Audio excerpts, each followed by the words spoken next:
네, 이번에는 서울중앙지검에 나가 있는 중개차 연결해 자세한 내용 알아보도록 하겠습니다. 한현희 기자. 네, 서울중앙지검입니다. 네, 성완종 전 회장의 옷에서 발견된 메모에 허태열, 김기춘 전 비서실장의 이름 그리고 금액이 적혀 있다고요?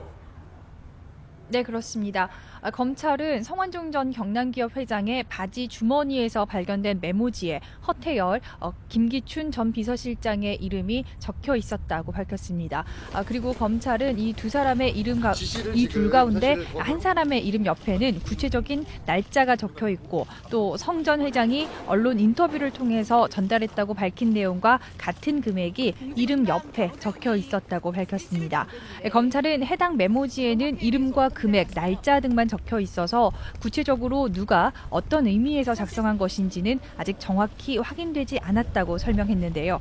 다만 성 전 회장이 목숨을 끊기 직전에 앞서 보신 것과 같이 이 김기춘, 허태열 전 비서실장에게 금품을 건넸다는 인터뷰를 했던 데다 메모지에 적힌 내용이 인터뷰 내용과 일치하는 만큼 해당 메모가 성완종 의원이 작성한 로비 리스트일 가능성에 초점이 맞춰지고 있습니다.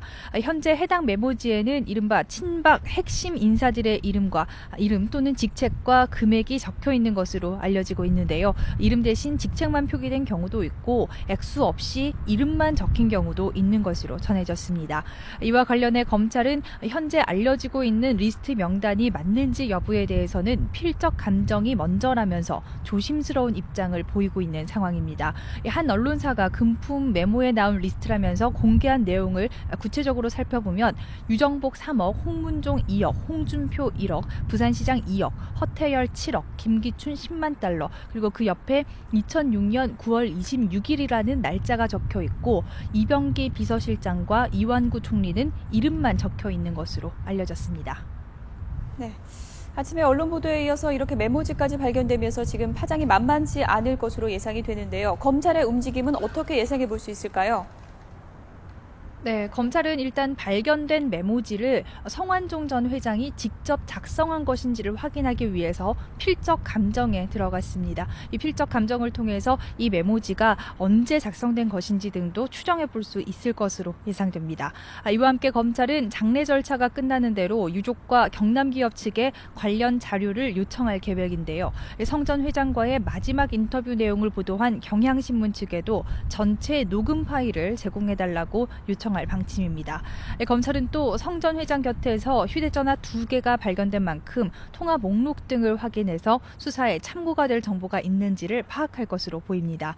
메모에 적힌 명단과 일치하는 인물과 최근 통화를 한 기록이 있는지를 확인한 뒤 성 전 회장이 통화 내용을 녹음하진 않았는지도 들여다볼 방침입니다. 네, 그렇다면 수사로 이어질 가능성 있는 겁니까? 네, 이 부분에 대해서 검찰은 일단 조심스러운 입장을 보이고 있습니다. 우선적으로 확인해야 할 것은 메모지를 성완종 전 회장이 작성한 것이 맞는지를 확인하는 것이 우선이라는 입장인데요. 그런 후에 메모지 내용과 경향신문 측이 공개한 녹취록을 수사 단서로 볼 수 있는지에 대해서 검토에 들어갈 방침입니다. 정치자금법 위반 혐의는 공소시효가 7년이기 때문에 일단 2006년과 2007년에 실제로 돈을 건넸다고 하더라도 공소시효가 완성된 상태입니다. 다만 뇌물죄를 적용할 경우 액수가 많기 때문에 특가법이 적용 가능해서 공소시효가 10년으로 수사 대상 범죄가 될 수는 있습니다. 일단 검찰은 공여자의 직접적인 진술이 없는 상태에서도 물증이나 객관적인 자료만으로 뇌물죄가 인정된 판례가 있는지도 확인할 방침입니다.